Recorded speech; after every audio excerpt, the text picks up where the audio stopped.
चलिए तो अब देखते हैं हम experimental determination of reaction rate और rate of reaction. Rate of reaction हमने पढ़ा था change in concentration upon change in time, और हमने ये भी पढ़ा था कि जो रेट ऑफ रिएक्शन है वो दो तरीके की होती है, एक आपकी इंस्टेंटेनियस रेट ऑफ रिएक्शन और दूसरी एवरेज रेट ऑफ रिएक्शन। तो ये दोनों रिएक्शन का रेट हम एक्सपेरिमेंटली कैसे कैलकुलेट करेंगे वो आज हम यहाँ पर समझेंगे। तो here firstly we discuss about the instantaneous rate of reaction. तो just plot a graph between concentration and time. This is the concentration of reactant. क्यों? क्योंकि स्लोप जो है वो डिक्रीज हो रहा है, और जैसे जैसे टाइम आगे बढ़ता है कंसंट्रेशन कम होती है किसकी, रिएक्टेंट की। और अगर ये प्रोडक्ट होता तो हमको उल्टा स्लोप मिलता, मतलब इंक्रीजिंग ऑर्डर वाला होता। तो हमने यहाँ पर कंसंट्रेशन ली है रिएक्टेंट की, यहाँ पर हमने टाइम लिया है, यहाँ पर मीन्स एक्स एक्सिस पे हमने टाइम लिया है इन सेकेंड, और वाई एक्सिस पे हमने कंसंट्रेशन ली है मोल पर लीटर में रिएक्टेंट की।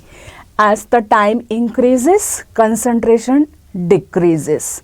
अब जैसा कि हमको पता है कि instantaneous rate of reaction is किसी भी पॉइंट पर हमको रेट ऑफ रिएक्शन निकालना है।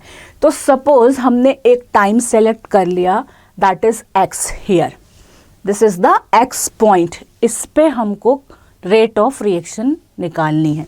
तो अब हम इस एक्स से एक लाइन ड्रॉ करेंगे जो आपकी रिएक्टेंट की जो कंसंट्रेशन कम हो रही है उसको कट करती है, that is point P. I am again repeating, हमने एक पॉइंट सेलेक्ट किया टाइम, चूंकि हम इंस्टेंटेनियस रेट ऑफ रिएक्शन निकाल रहे हैं तो किसी भी टाइम पर हम अचानक हमको रेट ऑफ रिएक्शन निकालना है, that is time, this is x point. इस एक्स पॉइंट पर हमको चेंज इन कंसंट्रेशन देखनी है। तो इसके लिए हमने ये परपेंडिकुलर ड्रॉ करा जो इस कर्व को कट करता है एट अ पॉइंट P।